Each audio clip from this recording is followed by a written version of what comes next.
Dr. Diana Chan. I am Ramir C. Pasion, and my group mates Miss Hannah Escondida and Sir Jobin Bandin. Our group will discuss the midterm case study about Anti-Red Tape Authority or ARTA.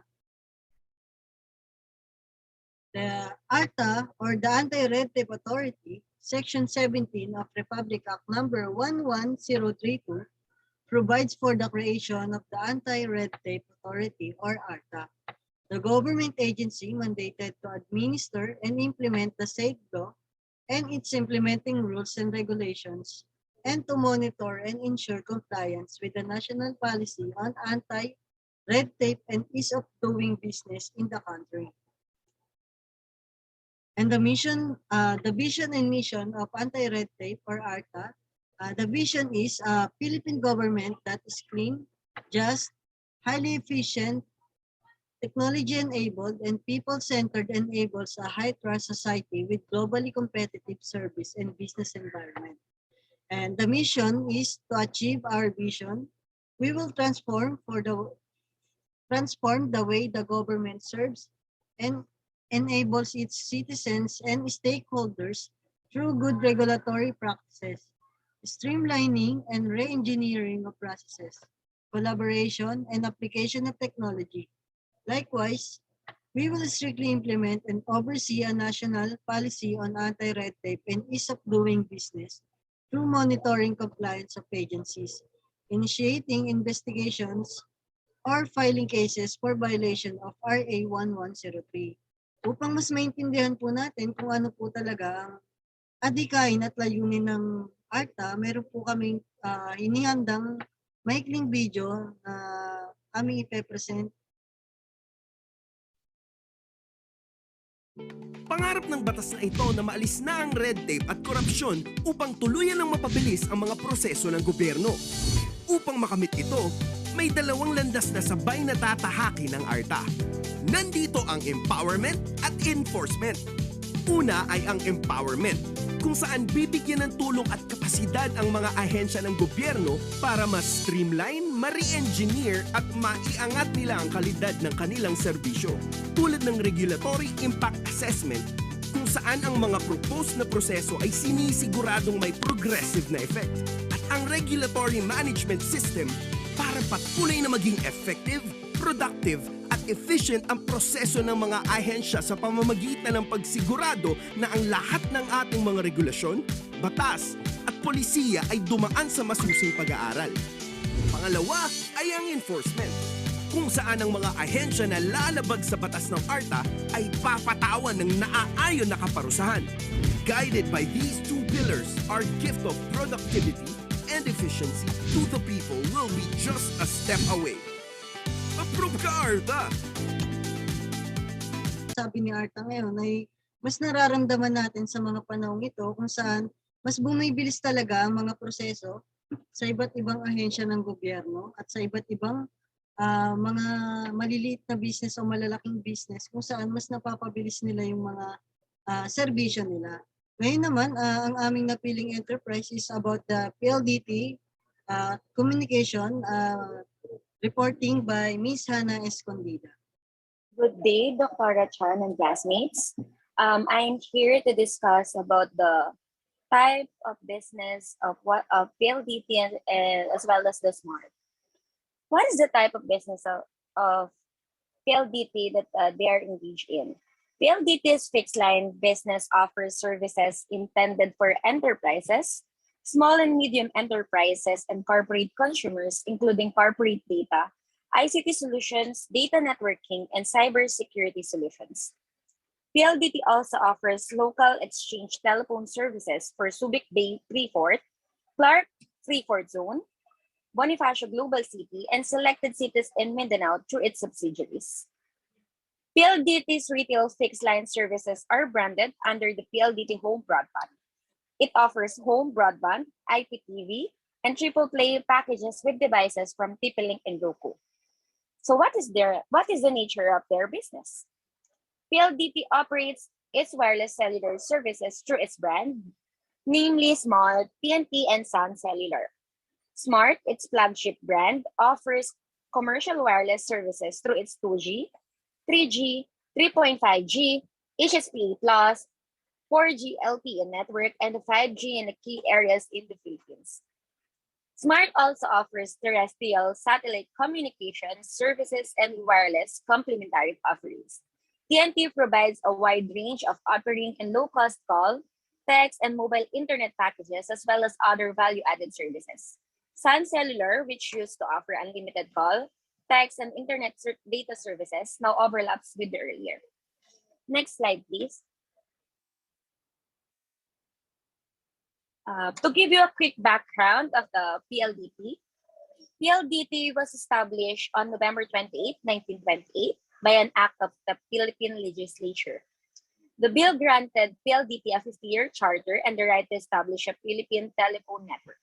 During the 1970s, PLDT was nationalized by the government of then President Ferdinand Marcos, and in 1981, in furtherance of the existence policy of the Philippine government to integrate the Philippine telecommunications industry, purchased substantially all of the assets and liabilities of Republic Telephone Company, becoming the country's telephone monopoly.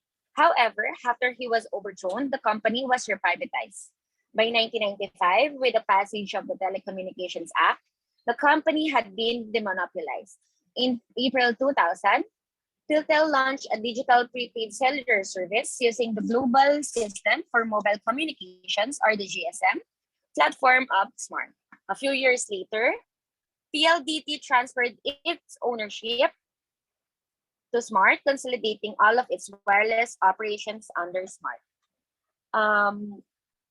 And for the introduction for our program and policies, we all know that the coronavirus 2019 pandemic has drastically changed the lives of people all around the world, the Philippines included. The health protocols and conservatory measures enacted by the government forced us to shift from being at liberty from where and when we wanted to be, into being confined within the corners of our own home. These situations necessitates that we conduct the majority of our daily activities such as work, education, socials, and other personal matters through digital and online means. Such actions, of course, require a stable and fast internet connection to be effectively and efficiently carried out. However, this ideal scenario is far from the status quo. I think we can all agree on this. I personally experienced fluctuating and slowing connection from my internet service provider, but billed every month for a poor price, totally not worth all the inconvenience it costs. Statistically speaking, my experience is not an isolated one based on the Speedtest Global Index. A clear indication that we are one of the slowest internet speeds in Asia and around the world. The sad reality is no matter how aggravating the statistics and service may be, at the end of the day, we are left with no choice but to take what these providers may offer, just to adapt and survive in the new normal. So, to discuss about the connection of the PLDT or SMART with ARTA, I will introduce Jovi to discuss the program and the policies that ARTA make to para mas mapadali yung process na meron si PLDT and SMART para mas dun sa mga towers nila. Okay, Jovi. Hello, good day, Dr. Diana Chan. For the program and policies that the private sector adopted from the government that led to success and the impact of the program policies on the business enterprise, we choose the telecommunication sector or yung PLDT and SMART nga po. So the program was inspired by the life and accomplishment of the great Hebrew leader Nehemiah, who made accomplishment an impossible task possible. He led the building and the construction of the Wall of Jerusalem in 52 days, which was feat that many thought to be impossible. Recognizing the significance of the internet, ARTA include activity telecommunication sector in the priority sector and our flagship, the Himaya project. The action to resolve the issue through the ARTA by issuing a joint memorandum circular number 1, 2021. Ramir, pwede nang i-next slide.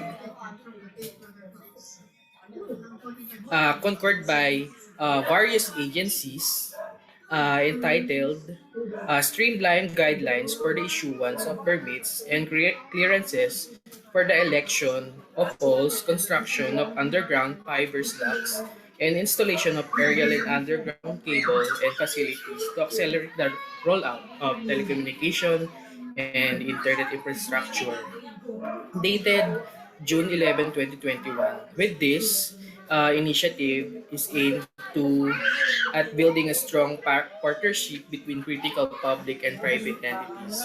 So, na-improve yung maintenance and operation of our network facilities and advocate for the improvement of regulatory environment to boost the country's digital infrastructure, leading to be a better, more consistent internet connection.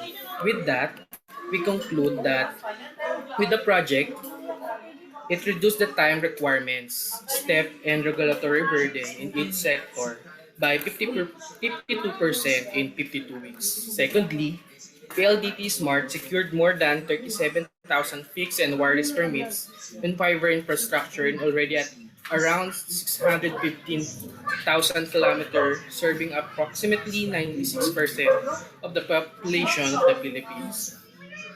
Through this project, Filipinos and businesses will continue to patronize PLDT for the faster internet connection. Fourthly, this will also improve the sales and businesses in rural area due to faster and reliable internet connection. And lastly, the ARTA initiative assistance with PLDT and Smart in constructing new towers in order to provide us with a better internet experience. It will also assist us in adapting to a new and better normal. So, the case of drastic improvement in the telecommunication industry, spearheaded by ARTA, is solid proof that the addressing critical issues, especially amidst the COVID-19 pandemic, is not an easy task. It is difficult but not as the Nehemiah project says. The floor po will be Miss Hannah ulit. Thank you. Okay. Recommendation. Here in the Philippines, slow internet is a big problem.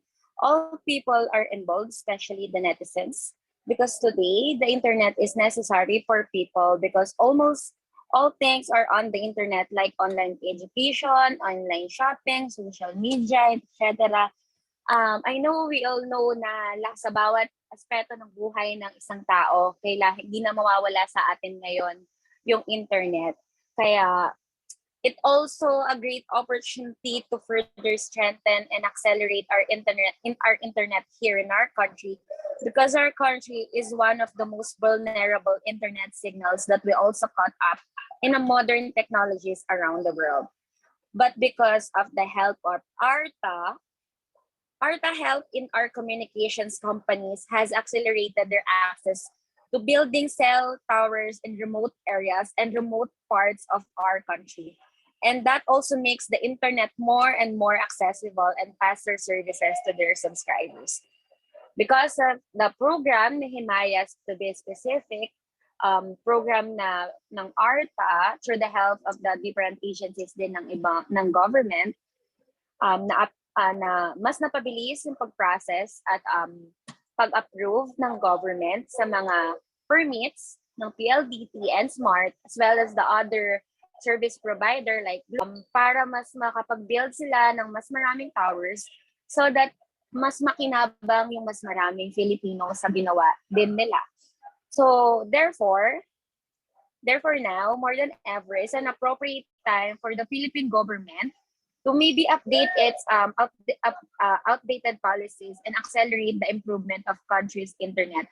Sa mga past administration, they hinder it, yung mga permits, and they pinipending nila, but because of this anti-red tape bill, mas madali para sa mga service provider sa ngayon na mag-build ng mas maraming tower para na rin sa mas mabilis na access nating mga Filipino sa internet.